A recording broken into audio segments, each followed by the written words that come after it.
How is everyone? What did I miss?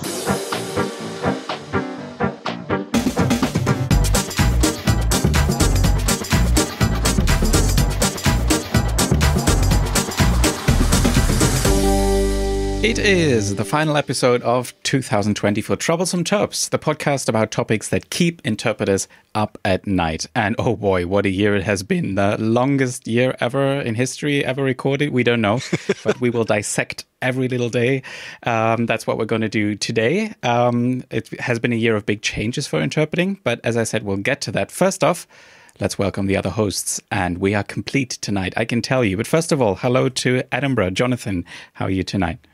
I'm doing very well. It's been a bit of a fun day and work is busier than ever, which is a good thing. Talking about a man who's always busy working, it's fantastic to have him with us again, Alexander Gansmeyer. So glad I could make the time. Whoop, whoop. Truly. It's an honor. It's an honor just to be here. It's an honor just to be nominated, but I'm not even nominated, so I don't even know. It was so difficult to get past your secretary. I told her to just turn down all the calls, just, out of office permanently. But it was the bodyguards that scared me. Yeah. It wasn't the singing. I told them to stop singing, the Bodyguard soundtrack, but they just wouldn't. So anyways, talking about singing lovely songs with lovely voices, let's talk about Sarah Hickey, because she's also here and she has the most lovely voice of the entire panel. I don't have a lovely singing voice though, but I do sing. So yeah. Just saying. You do sing, and you have your own musician in the house for it's sure. True. And I sing to him sometimes if he wants to or not. So, the poor guy. I have a professional who has to hear my general voice. So there was a running joke in our house that two of our children loved me to sing them to sleep, and the running joke was it's so they could get to sleep quickly so they wouldn't have to hear me sing anymore. That's going to be my approach too. Yeah. I love that. As long as it works, Yeah, whatever does the job, right? Exactly. And speaking about doing the job, we actually did a lot this year. So this year, not only... Segues from hell. But it was a good segue since we're announcing them. But this year a lot happened, not just the unspeakable things that we shall speak of, but also lots of great episodes, lots of changes, as Alex was saying in the intro. And I think one of the biggest things technically happened in December of 2019, but since we're going a year back from the last year in review, we figured it kind of still counts. And one of the biggest things was Sarah joining the panel as a permanent host. Yeah. Yay! Fireworks, champagne, applause. Yes. It was a small step towards more gender representation. I'm not going to say gender parity, but... At least we're fulfilling the German gender quota 25%. I try to, get way ahead as of time. as I can to make up for it. Yeah. Yes. Exactly. So if there's a German gender quota, is there just like a German quota? Because we're way over our German quota. Yeah. Way over the quota. Yeah, whatever the quota is, we're way over it. This is a very German podcast. Isn't it? Yeah, Too funny. Exactly. That actually could be a really cool thing. We could do an episode in like French, one in German, one in whatever, and then have somebody interpret them and do like a little competition, like whoever interprets the episode best. Like who has the objectively best interpretation? An interpreting battle. Oh God. Yeah. Oh Jesus. I think translators do translation slams, right? So we could do an interpreting slam. Yeah, Totally. then we have an interpreter for you as well, Jonathan. Yeah. That goes straight onto the bucket list, that one. Noted for next year. What kind of bucket are we talking about? Because there are lots. It's a very big bucket. Anyway, Jonathan, since we were speaking about you, at least the two of us had the chance to get together in person this year, this was before we did elbow bumps, I think. You refused to hug me, saying goodbye, and we kind of elbow bumped in it. I elbow bumped everyone in the university. Yeah, I left the day before Brussels went into first lockdown. I was very glad that I got out then. But that was fantastic in Leuven. Just some really on it students.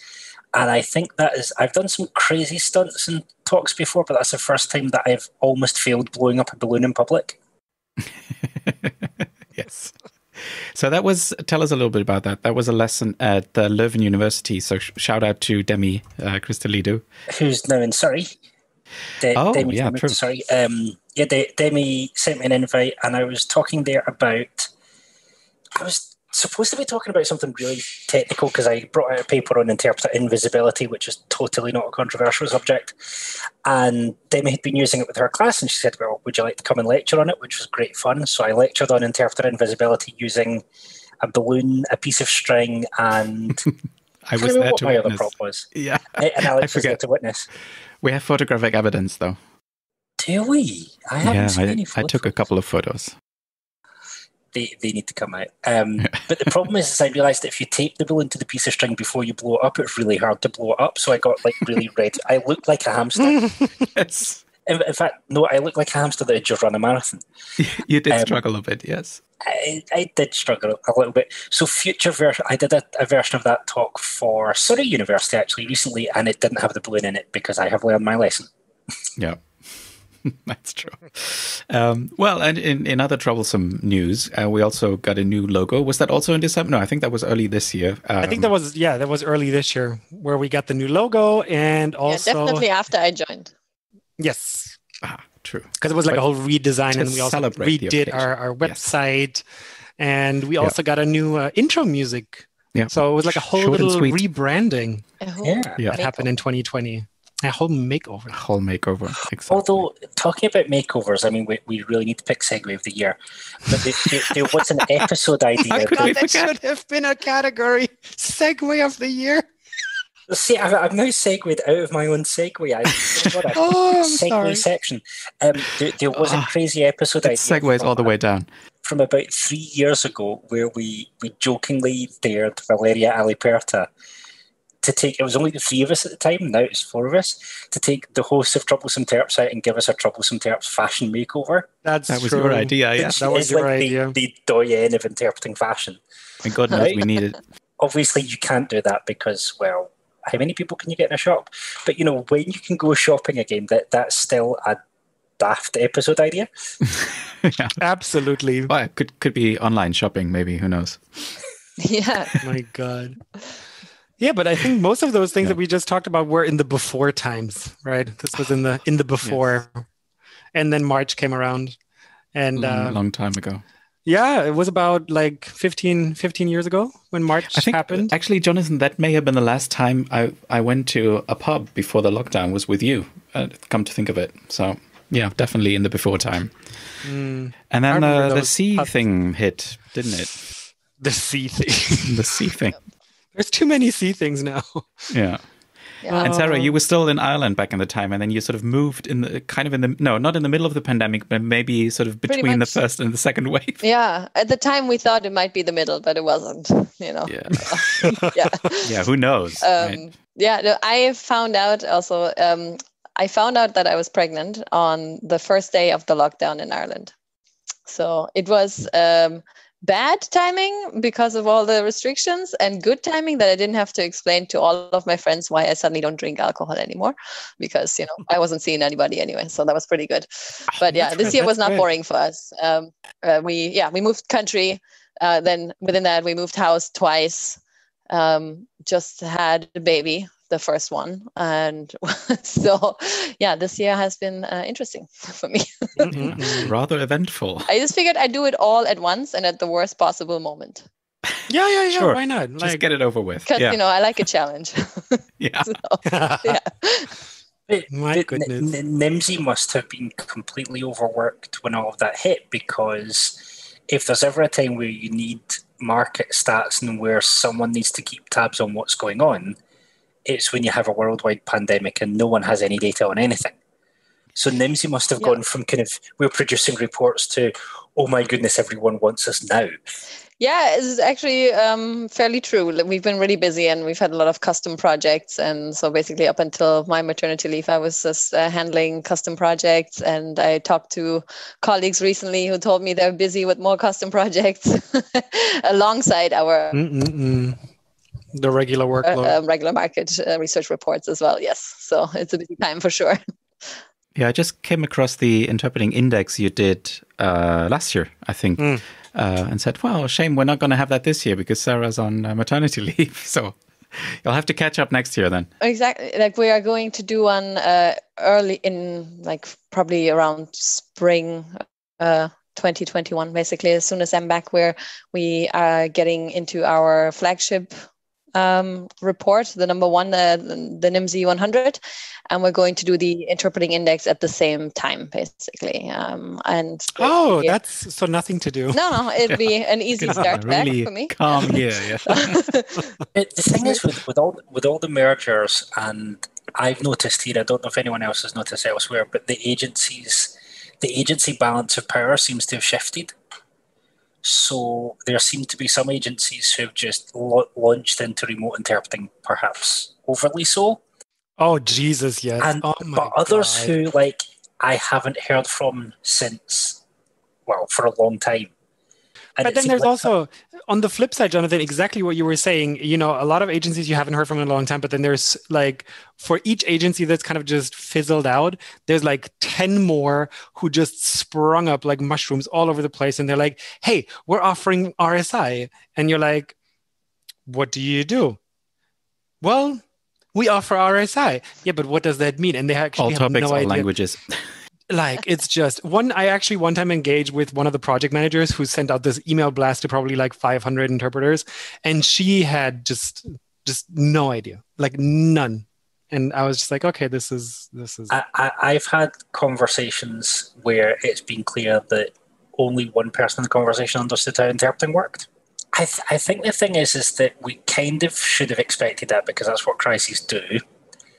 Yeah. And if we're honest, there have been as many clueless is the wrong word, there have been as many interpreters who've had to get up to speed really quickly as there have been agencies that have had no knowledge. And I think it was something we were talking about before we started the show, is that I think I've been proud of how a lot of interpreters have coped. There have been fewer big fallouts and arguments than I expected. And I think actually interpreting is going to be okay through this. You know, everyone talks about market disturbance and market overhaul and blah, blah, blah in the future of interpreting. Yes, a lot of interpreters have lost a lot of work, and I don't know how many have even managed to come back. But I think long term we're going to see a stabilised ship. We won't go back to exactly the way things were before, but I think we've learned a lot from this. That's for sure. And I can see a recovery coming. My main concern in the UK is I think we have a really big supply issue coming, and I don't think people realise how bad the UK supply issue is, especially with the new visa regulations that are going to make it almost impossible to import interpreting. The UK is heading for a huge supply issue. Don't know about other European countries because, hey, they're still in the EU. Well, it's kind of a common theme, actually, from what I've seen, talking to all sorts of different companies in different countries, that the lack of interpreters is a common theme. I would agree that probably will be even harder in the UK given the new situation. But this whole, we don't have enough interpreters theme is sticking out everywhere. I would say one reason there's a perceived lack of interpreters is because there's a general lack of understanding of what it takes to get good interpreters in the right places. And so there would be less of a supply issue if people would stop treating interpreting as a service that they can get at any price they feel like, at any time they feel like. Yeah, I would agree that it's definitely it's a perception. So this is something that people say when we talk to them, that there's a lack of interpreters. But I have also pointed out to people before that there is not actually a lack of interpreters. It's just a matter of, getting the right people into the right jobs, of course. It's a mismatch. Yeah. But exactly. It's a mismatch more so. Yeah. But I think you were on to something else sort of very early on, which is the whole issue of acoustic shock and bad sound, which I think kind of started with the whole terrible situation at the Translation Bureau. So actually in on-site meetings, but it's become a really big issue, at least sort of in my bubble, but also from what I hear from sort of the wider context, is that people are really struggling with bad sound. And I actually had that today. So I was working in a meeting through an RSI platform, and occasionally the sound was really atrocious. So I don't know how far you've been able to sort of watch that situation in recent months, but you were certainly on to something that will keep us busy for a long time to come, I'm afraid. Yeah, I would say that this requires a lot more in-depth research, probably on a different level than what we're doing. I just found that it was an interesting topic also that affects the interpreting community and the market, but of course we're not going into it from that kind of scientific point of view, let's say. But what I liked, let's say, after what happened in Canada, the Translation Bureau was and is taking it like very seriously. They're really yes, it happened and it was bad, but I like that they're really making an effort to improve the situation, where I don't know if that can be said across the board everywhere, but for me, that shows that they are being very professional about it. I don't know if that's the case with all the RSI companies, but that's just more, I really couldn't single anyone out here. But I guess the positive takeaway from that is that at least it's becoming more of a topic that people are aware of, right? Before it may have happened to some people and they wouldn't maybe have realized that this was a common theme, maybe. Whereas now at least it's becoming more of a topic. So hopefully it can, it will push people to try and resolve this at least. I mean, I have brought out a really cool info thing, what do you call it? I've been working on, I hope I'll be able to drop this in the show notes for this. I've got a resource now, a buyer's guide for interpreting, covering from the buyer's side, because I think we tend to talk to speakers, but actually buyers can do a whole lot. So I've got like a 2-page, very low graphic buyer's guide that I'm going to be finishing up soon that will just go out, and I've already tested it on a couple of buyers and they've said, we didn't know half of this stuff. And I thought, yeah, stuff that we take for granted, you need to say to people, if you're working with interpreters remotely, here are some of the things you need to be thinking about, and here's what you need to be thinking about at the buying stage, here's the kind of people you need to be working alongside. That stuff helps. I'm kind of two minds about the whole sound issue with RSI, because on the one hand, the thing that I found is because we're all hearing the same thing, if the sound is really bad, the clients will hear the same stuff that you're hearing, and usually it gets resolved much faster because everybody's hearing the same crappy input. So if we as interpreters literally just can't do it, neither can they, and they will immediately fix it, or they will just say, you know what, we're just going to move on. This is not working. That's actually happened a few times throughout this year, where just presentations have just gotten cut, where we're just the client was just like, we can't hear you. If you can fix it within the next 5 minutes, we're just moving on. Yeah. Sorry, next. Exactly, next. But then on the flip side, because the clients hear exactly what we're hearing, sometimes it's more difficult for us to explain to them what you're hearing is fine for listening only, but it's not enough for interpreting. And that's and that's the tricky bit, because just listening, it would totally be fine. Like, it would be okay listening if somebody speaks. Please, if anybody's out there listening, anybody who is like a manager or whatever, do not use Apple AirPods for your interpreted conference calls. This is literally the bane of my existence in 2020.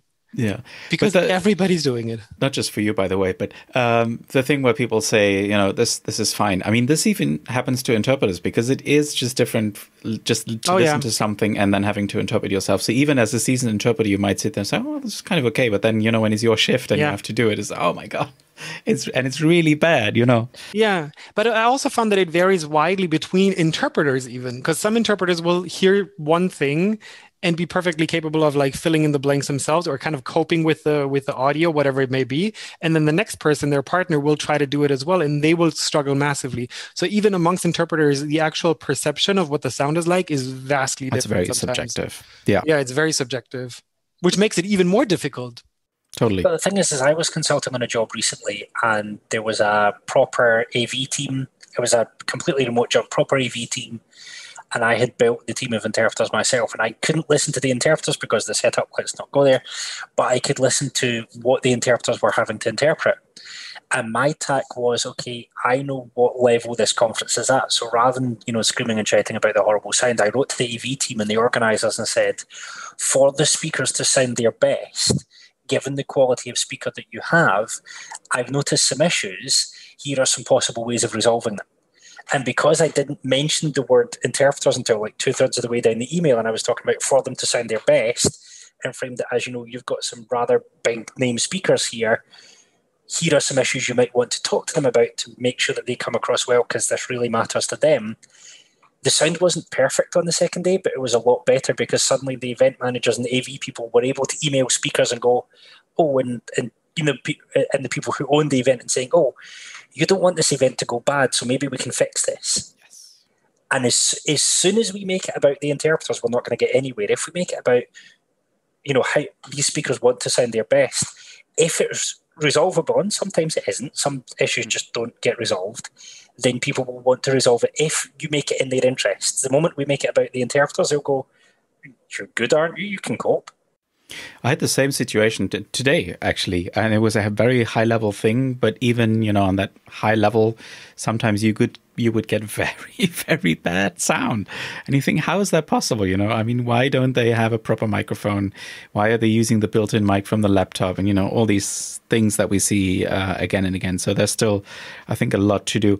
But my impression is that mostly the problem is really an input problem, because what I see a lot as well is people, including interpreters, blaming the platforms. And yes, I know there's compression going on and stuff like that, but the most serious problem, in my experience at least, is usually on the input side. So lack of a microphone, bad microphone, no microphone at all, insufficient bandwidth, those kinds of things. That is usually where the bottleneck starts. So it's not always, or not necessarily, the platform. I don't know if that's something that you see as well in your experience. Oh, yeah, totally. And I was actually talking to a colleague of mine about that as well. We were discussing hubs, and I've worked a lot in hubs this year, was fortunate enough to be able to do so, and I like it for a variety of reasons.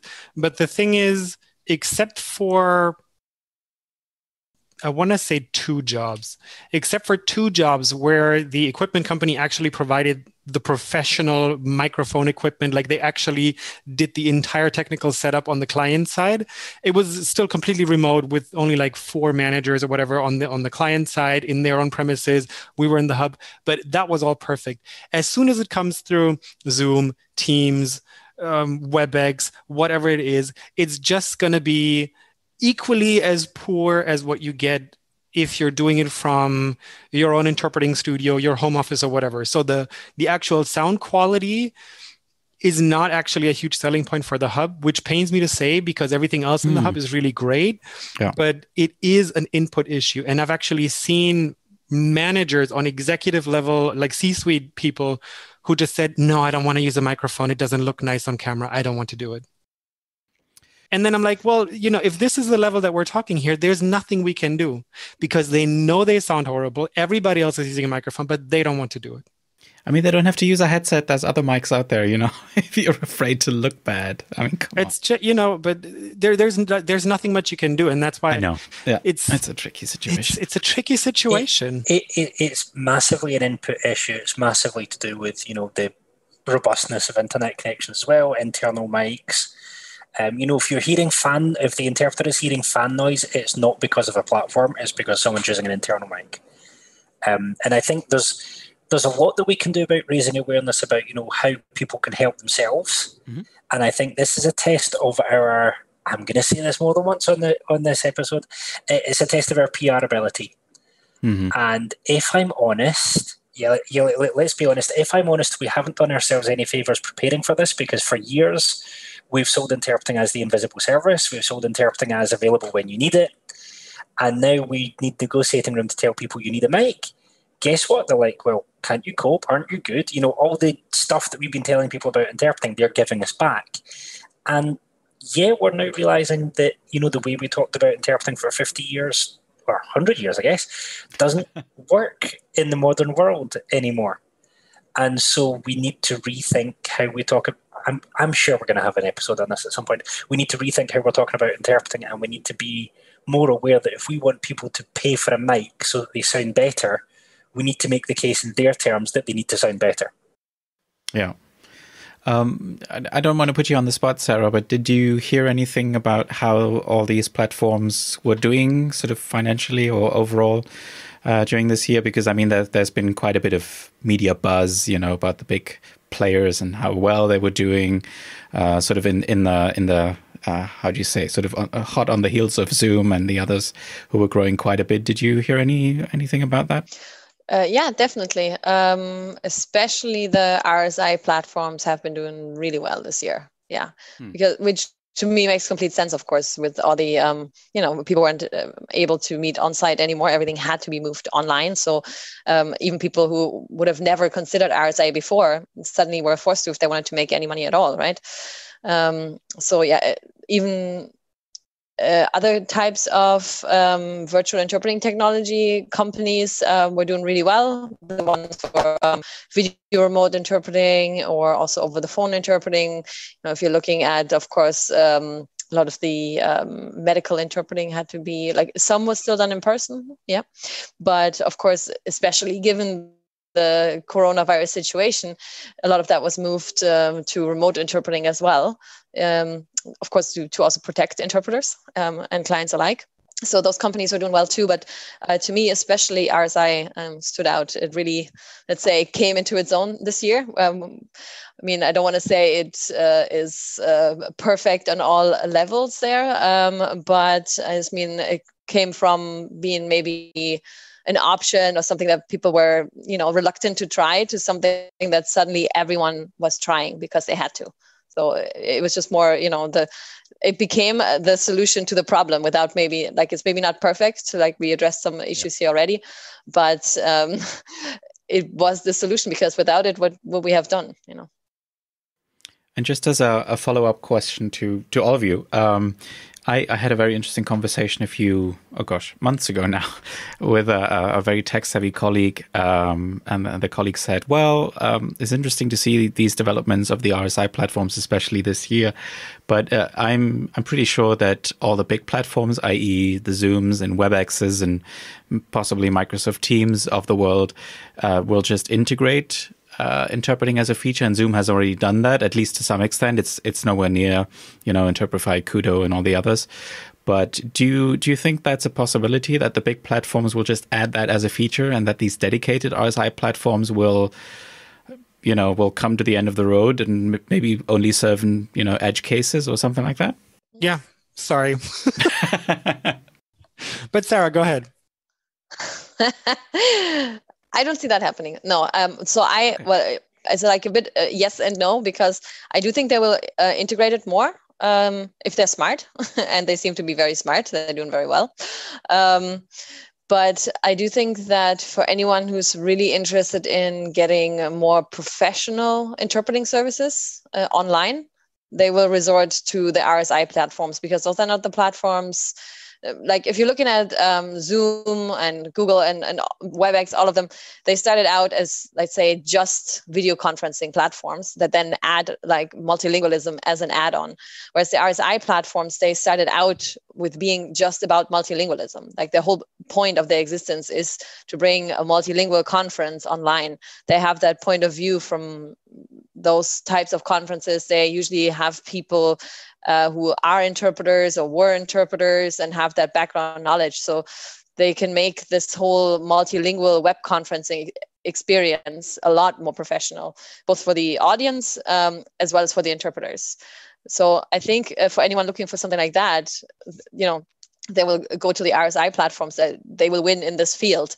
But of course, for anyone who's just, we don't know anything, we just know Zoom and we love Zoom, and we just want a little bit of this, of course, then Zoom will win, because Zoom is the biggest winner overall, for video conferencing. So of course, people will use that as well. And what I've seen from a lot of RSI or other platforms as well, they found ways to integrate with Zoom then, because a lot of the times their clients want to use Zoom. But I do think that it makes the experience more complicated, unnecessarily complicated as well. So because the RSI platforms usually can do what Zoom can do for that purpose, but they do the multilingual aspect a lot better. And it's just sometimes people are resistant to switch to a different platform. But then I think it's also, yes, it makes it more complicated if you add Zoom to, I don't know, Interactio or whatever, but for whom? Not for the client. Do you know what I mean? So at the end of the day, the person who pays, for them, it's not going to be any more or less complicated because they just set up the Zoom link and then they just send it out to Interactive. They integrate it into their website. So there are definitely multiple steps involved, but not necessarily for the client at the end of the day. I do think that's true, but I do think you get more like better features for your whole multilingual conferencing experience if you're going with the other platforms. Which is very true, but I've used a few platforms using Zoom, and the I don't know how to say this delicately. But, maybe don't. But yeah. So the people joining the conferences as participants, they sometimes were struggling to log on to the Zoom meeting with their language, which is like a click, a link, and a passcode. If we told them to have to log on to another platform because everybody's heard of Zoom at this point, at least what Zoom is. And if you told them that they have to go on this website, maybe actually register with their email address and then click on this and then select a language or whatever, I'm not sure that would have necessarily gone so well. Whereas if it says German Zoom, French Zoom, English Zoom, and then you just click on it and then you're logged on. So I think a lot of the you just remove as many barriers, remove as much friction as possible. And they've done that very well. Yeah. Yeah. And I think also it depends on, I partially agree with what you were saying, Sarah, about the multilingualism part. For me in Germany, as an interpreter working with German and English, the number of conferences that I do usually per year with more than one language, like more than one language pair, I can usually count on two hands. That's the German market, though. That is the German market. So this is very specific. This is very specific for the German market, with German and English. And if you only need to go back and forth, nobody's going to use an RSI platform. They will all use Zoom. They will all use Microsoft Teams. They will all use like a Frankensteinian situation with WebEx and Google Hangouts, Google or whatever it is.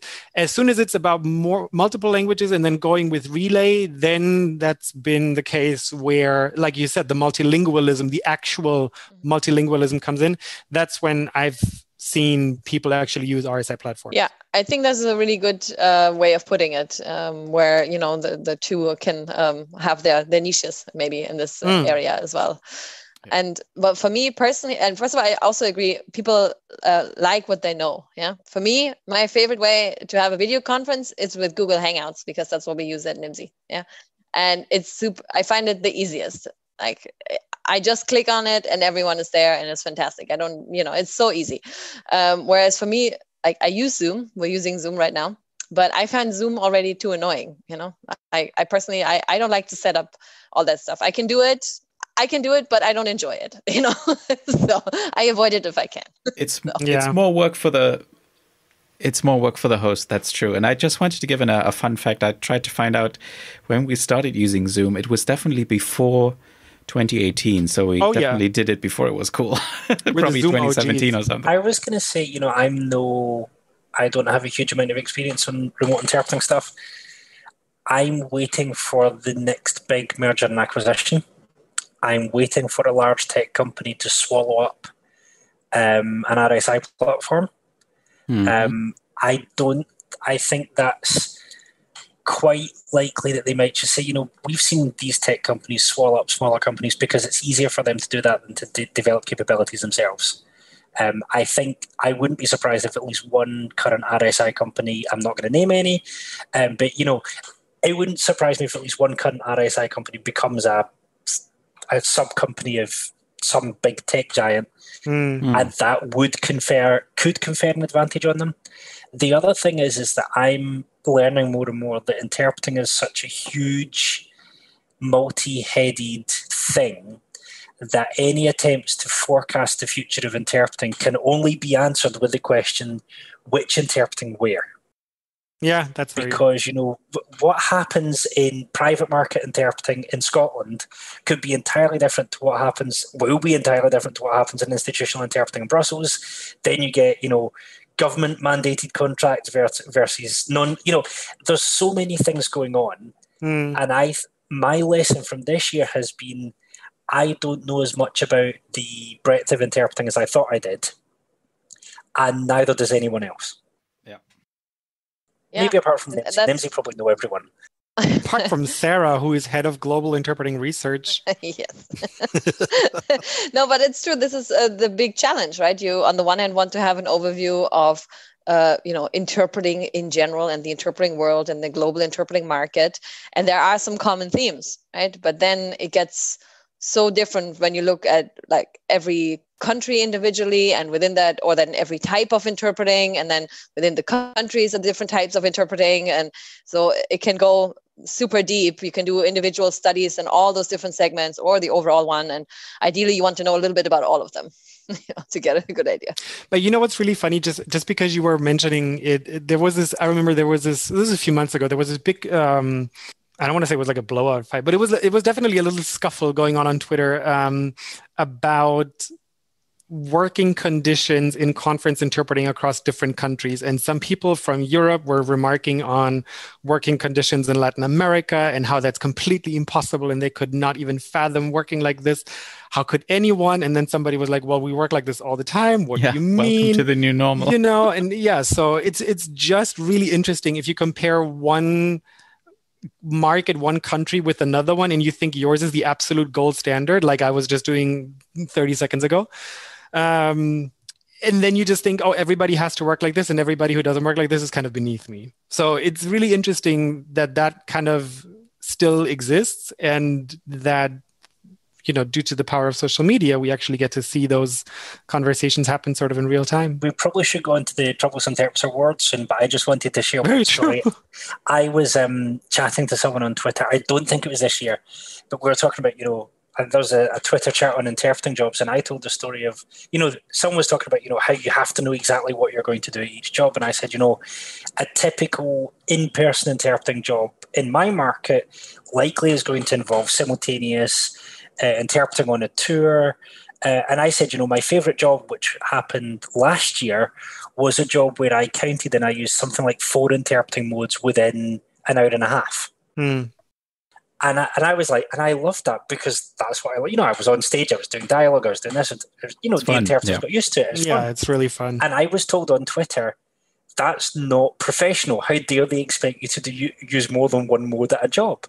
And I'm like, if I said to my clients I can't use more than one mode at a job, I'd never get any work. But also, Alex, as you were saying, I think this can just apply to almost all aspects of life, though, as well, right? Because sometimes I talk, when I was living in Ireland, I was talking to people in Germany about certain aspects, and people go like, oh my God, how can you live like this? How can people live like this? And it's not that outrageous. I don't even want to name any specific examples now, but just, and we're like, well, people live like this all the time, and I've adjusted to it. And then I do the opposite and tell Irish people about things in Germany, and there would be the same reaction sometimes, and it's just like, it's always what you're used to, right? And in certain areas, we are also very spoiled and take something in a certain culture to be super, super important. And in another culture, everyone's like, nobody cares. Totally. Whatever. So. We need to have like a mini series some point called we talked a little bit this year about diversity, and I think we need to do like a mini series on the diversity of interpreting. That would and deliberately pick, because we've sampled some markets. I think we should deliberately pick the interpreting you didn't know about. So the unknown unknowns of interpreting. Isn't that like a... Oh my God. It's not a George W. Bush quote. Oh, Donald Rumsfeld, that's who that's from. Anyway. Yes. Overused quote. Talking about two-wheeled battery-powered transportation devices, otherwise known as segways. Moving into the known unknown, right? Or the known knowns? The known known. Yeah, there's definitely a known known. Who knows? That's right. Have a nice segue time melody or like a gong or something. Yeah, I need to come up with a jingle or something. I think we need like one of those little scooter melodies that goes like, and then it's like, that was our segue. I like it. Get it? And then it crashes into a wall. Linguistically, the best known. That's how our segues go. waiting for the joke. Linguistically, the best known gnome is Professor Chomsky. Nice. Alex Gansfire is like, I love Chomsky. We'll fix it in post. What is why happening? put a Scott on the show? Oh, dad joke. Oh, can we do like a little dad joke jingle? You know, every time like somebody makes a dad joke, we just go like, da-da. Somebody. There is like one person who makes all the dad. Yeah, Martin is super happy that now he is allowed to make dad jokes. Yes, finally. Oh my God. Welcome to the club, Matt. Okay, but what happened to mom jokes, huh? Oh, mom jokes Yeah, are exactly. very Is that different from fair? dad jokes. Do you Yeah. know what mum jokes are Is called? that a thing? Husbands. Oh, That was a dad. Very Was that a nice. dad joke or a mom joke? yes. So- Yes. Someone was jokingly someone sent me a cartoon once that said, never question your wife's decisions because you were one of them. Good point. Yes. Very good point. Yes. Okay, but I do think what Jonathan was saying is very true, that after about an hour of recording the Troublesome Terps Awards show, we should actually start moving towards the Troublesome Terps Awards. How about that? We have more segues than the Oscars.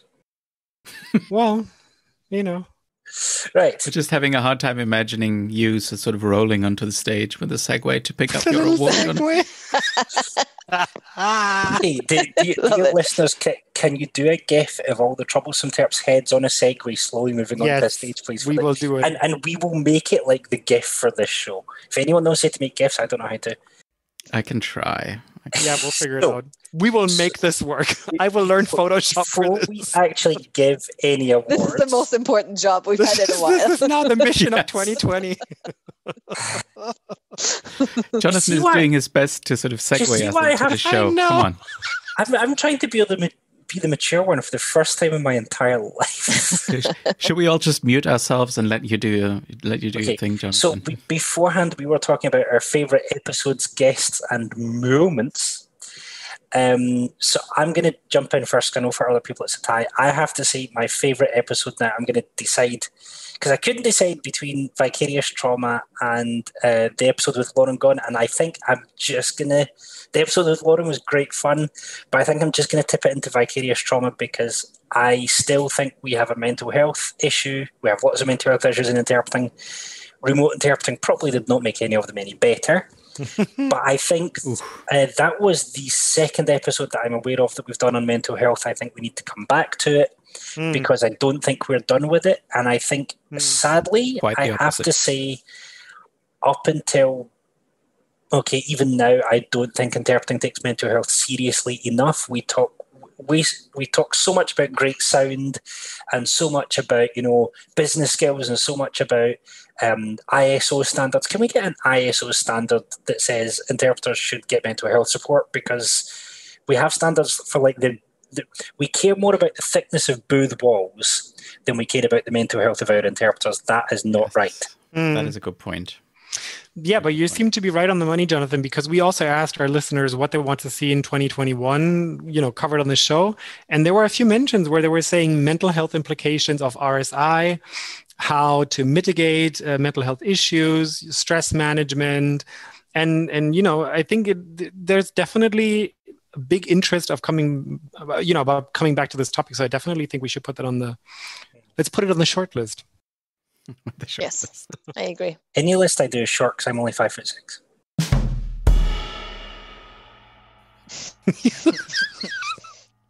Alex, tell us about your favorite Dad episode of the year. Yeah, so I couldn't choose. I can't choose. You can give us a short list. Yeah, See I what do I have did a there? short list. I do have a short list, a 6 feet long short list. No, but so for me, I couldn't choose because the episodes that I'm torn between are very very different. So I'm torn between Don't Be a Bully and Starting Out as an Interpreter on the one hand, and then the Terp Tech Trouble with Josh and the Getting Worldly with Lakshman on the other hand. And I think I can't choose because they're very different, because the first two, the bullying episode and the starting out episode, it's just us. It's like a good old fashioned Troublesome Terps episode, the way we started this out. It's just the four of us chatting, discussing a topic, kind of like Kind of like we're doing now, you mean? Yeah, kind of like we're doing now, but also kind of like how we designed how we envisioned the podcast in the first place. Just having a chat in the pub with your interpreting mates and just discussing different topics. So those are kind of like throwback episodes that also cover really relevant and important topics.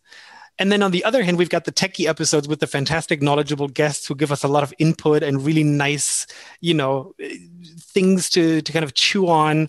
So I can't choose. Don't make me choose. I'm going to mute myself now. Don't make me choose. I'm not going to choose. Sarah, what about you? I'm going to go last. Yeah, so I had two favorites as well. The first one, same as Jonathan's, was the vicarious trauma one, because same as I think it's a really important topic that's not being talked about enough. And it's a good thing that we are starting to talk about it. And it's it was one you've researched before as well, haven't you? Yes, I did research about it for NIMSY. And that's when I became kind of fascinated and, well, also shocked with the topic, let's say. Anyway, so I think it's a very, very important topic. We need to talk about it more, not just this one, also mental health in general. And I find it fascinating, if that's okay to say. I don't know. I don't mean this in a bad way. Just that there's so much that we still don't know or haven't talked about yet. And that was a really, really interesting conversation. And then I also loved the episode with Lakshman from Wordly, because I like my episodes particularly troublesome, and that was very troubling. Troublesome. That was one of them. I don't know what the word is, but it was really good. I think we had a really strong, interesting conversation, especially between Jonathan and Lakshman, who are both experts on the topic, I would say. And so I thought that was out of the ordinary, which is what I like.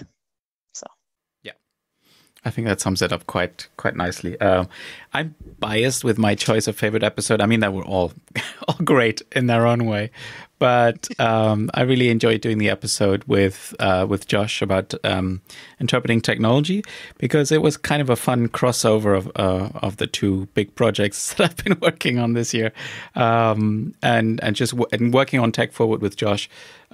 Just made this year so much better than it would have been without it. So that gets my vote as the favorite episode of the year. And we should probably take a look at the audience favorites. And we should. Speaking of shortlists, we have a shortlist. We do. For the final three for the favorite episodes of 2020, according to our audience. And we have, first of all, starting out as an interpreter, that was really a fun one, because we streamed it live on YouTube, so people had the chance to join in and ask questions and give comments, which was a lot of fun. Definitely something we should do again next year. We have number 2, don't be a bully. And then number 3, know your worth. So where we had Julia Poger on to talk about business stuff, which we hadn't done in a while. But again, since the previous business episode was one of the most successful episodes we've ever had, and again, still is actually. Yeah, and again, this one was super successful. So people are interested in business stuff. Who'd have thunk? Which is good, right? Yeah, because it's also an important aspect of interpreting. Totally. We only cover important aspects of interpreting, in case in case anybody was wondering. We still haven't yet done an episode on interpreter foot care or. All the nail salons are closed now, Jonathan, don't you know? How do you get a great interpreting manicure? I have no idea. Oh, trust me, I've had a colleague who did her manicure in the booth. I know, it's the worst. It is the worst. As long as it's not a pedicure mover. Let's not go there. We're not doing an episode on the most disgusting things that have happened in the booth. That's just... Ooh, maybe just but we could easily fill an hour. Easily. Anyways, Alex, go ahead. We have a winner out of the shortlist. Yes. Some episode Cue drum roll.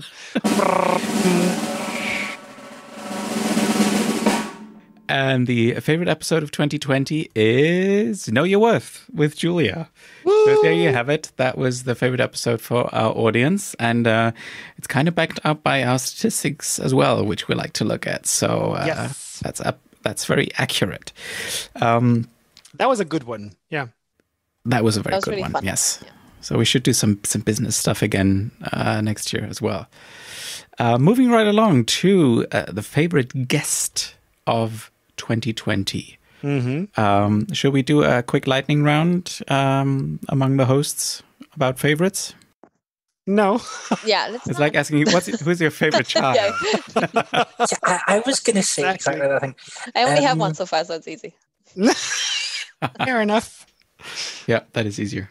So for me, it would be none. That doesn't work.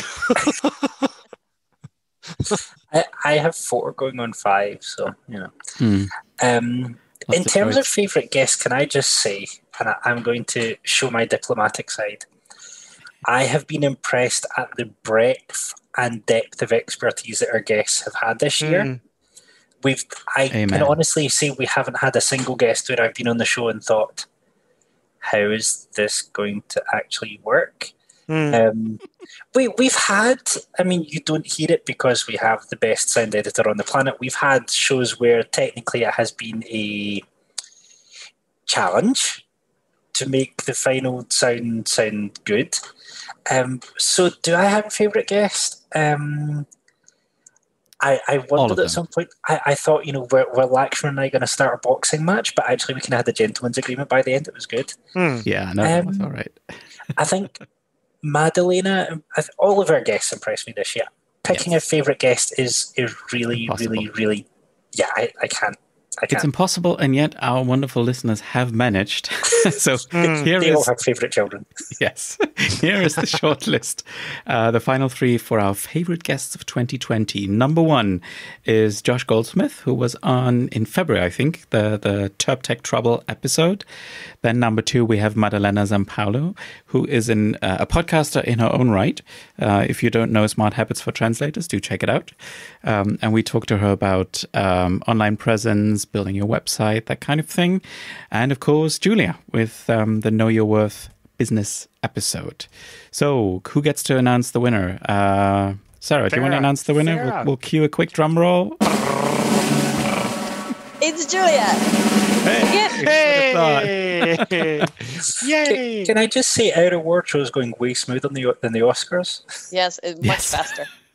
Yeah, it's much faster. No envelopes, nothing. I was gonna. There's also no speeches though, so. No speeches. Yeah. I want to break the rule with the favorite guest thingy because I forgot about someone very important that I want to mention, if that's okay. Yeah, because I really enjoyed the episode with with Tony Posada. Because from interpreting in crisis regions, because he told us all sorts of crazy stories that were actually true, which are hard to believe. And as shocking as some of them were, I could listen to him tell stories like that all day long. So I really enjoyed that as well. He should do an audiobook one day. Yes, I agree. He should. Maybe I should mention that to him. Yeah, he's got the voice for it too. The other thing that we should do is, you know, it was Ebru Dereker who I was interviewing on Inside Interpreting, my other project. And she said, you know, interpreters, when you talk to them about interpreting generally, kind of give this kind of, we're all conduits, we don't make a difference. But then when you ask them to tell stories, you hear what they really do. And I think making more space for interpreting stories is really important because the war stories, as one of my boothmates once called them, they're really formative for young professionals because then they realise, you know, university says this, and then you figure out, you know, in real life, you know, I've had some interpreters say, you know, if I turned up to a job and the conditions weren't just right, I would walk out. Well, I've had jobs where the conditions were interesting, and I realised that walking out is kind of the least professional thing to do. Sometimes it's just have to say, okay. Well, but some people would disagree to that. Yeah. I've had that conversation on Twitter as well. Yeah, and it's the thing is the war stories are where you really get the discussion, and where you find out from people, you know, how do we react to this? And I had cause a couple of weeks ago. I thought I was going to go into my longest rant ever because in one morning I had 2 colleagues that I thought, oh, what? But I realised that there's a better way to respond to difficult times than to rant. I might tell that story in an episode later. But you know what the thing is about guests as well, and I also don't have a favorite one. I have a couple of favorite ones, but you know, and we talked about this before we actually started the official recording for the episode. I think it's we want to do more episodes where it's just the four of us, but there are so many interesting topics with such knowledgeable people and such experts in the field that you always want to get them on because you want to get their input. And then it's another episode with a guest. So there are so many great guests because they know so much about great topics that it's really difficult to choose, because how could you? They're all, it's like apples and oranges all over the board. And yeah, it's just really great. And I'm also, I think, Jonathan, you were saying it. I was really impressed at the caliber of people coming onto the show, and also kind of just the knowledge they share so freely. Like even Lakshman, I was actually thinking when he was doing the episode, going into the episode, I was thinking that he was going to be a lot more guarded than he was. And it was really open, like an open book, really ready to listen, just join the conversation with us. And that really impressed me. The other thing that's impressed me, I was looking at the submissions that we had, with suggestions from our listeners. And there's a lot of things where some of the topics I'd seen before, but a lot of the topics I'm thinking, oh, I knew that topic existed, but I didn't realize that was something that people would like us to cover. And someone suggested, having a panel of new and experienced interpreters. I would quite happily have us like a kind of summit style podcast episode. I know that would be insane to edit, but hey, it's not my job. Well, we could also moderate it better, saying like, okay. Well, we've already moderated. 3 of us have already moderated an international panel. Sure. Which was also an experience. Yes. Great. Right. Yeah, I think this is probably a good time to wrap up with a shout out to the audience. And if you have ideas for topics and guests, keep them coming. The ones that you've submitted in our little form are duly noted. Absolutely. Some are very, very precise, very hands-on. Others are a bit more general, like ethics. A lot of people were asking about ethics, so we're going to have to think about what that could be. Because I think we've talked about various angles of ethics, like booth manners and social media etiquette and stuff like that. So maybe it's time to update one of those. That's something we'll think about. And yeah. What's the most unethical thing you've ever done in an interpreting booth? Yeah, probably. Or outside. The manicure comes into mind, the colleague. No, yeah. But peeling an orange. Right. Which, over Christmas time is actually quite nice because it gives you the Christmassy smell. But I was wondering, I was thinking, well, some of the comments were referring to very current, of the moment, let's say, challenges the interpreting space was facing. And we've done some quick take things, remember when the Donald Trump interpreter situation happened? Yeah, the subpoena. So we did a quick take on that.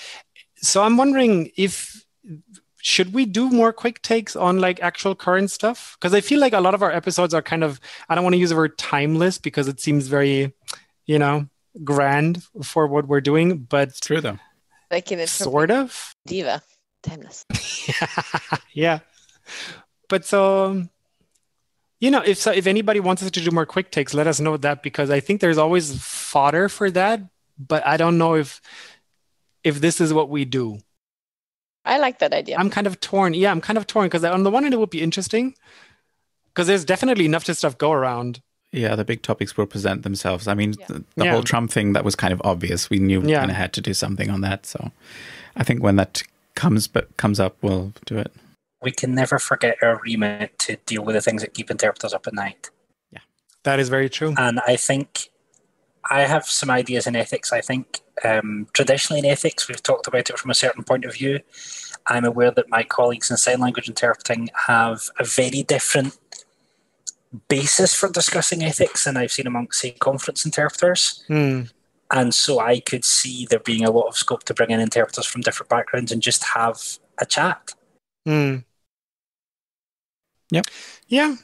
We'll do that. But I think in general, it's definitely safe to say that we are all looking forward for 2020 to end. Not that 2021 is going to start any different, but fingers crossed. Fingers crossed, it'll definitely change trajectory throughout the year. 2021 will be the year of the vaccine.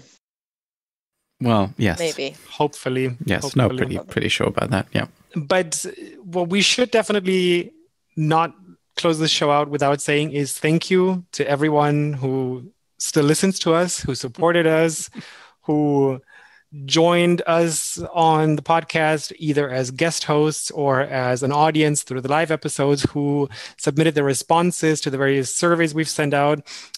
We couldn't do this show without you. Well, we could, but it would be really bad and boring. Less fun. And much less fun. So thank you very much for that. And we have a lot of cool stuff planned for 2021. Some surprises, some unplanned, still in gestation shenanigans. But yes, definitely more cool things to come. So stay tuned. Don't forget about us in the quiet holiday period. Yeah, make sure you get some proper time off to relax. And the best way to stay up to date is our website, troubleterps.com, our various social media profiles on Twitter and Facebook. And of course, we have a YouTube channel, which isn't exactly brand new, but I've been filling it up with all the old episodes. Our back catalog is now up on our own YouTube channel as well. And I have a feeling we'll be using it more for live streaming as well. Yes, Alex. Can I say it? I don't know. Like and subscribe. Yes, I did want to make one final appeal, which is not at all about the Troublesome Terps. It's about Mattia. I don't know, some of you may know Chiara and Francesco Bazzanella. They're two Italian interpreters based here in Brussels, freelance interpreters working for the institutions mostly. I first learned about them during their blog, which they started a few years ago. And they posted a lot about running and cooking. And the running part was very inspiring. The cooking was not something I could aspire to do as well as they do. In any case, they gave birth to Mattia, a brilliant little kid. And Mattia has a very rare disease. So currently what Chiara and Francesco are doing is running a GoFundMe, a fundraiser, to raise money for Mattia, so he can beat all the expectations that were made and grow up to be a brilliant young boy and young man. So we will have the link in the show notes, and if you can, it would be really great if you could give a little bit of money to this fundraising campaign. That's all we ask of you for this holiday. And with that, we're signing off for today and for this year, and we hope to see you soon next year.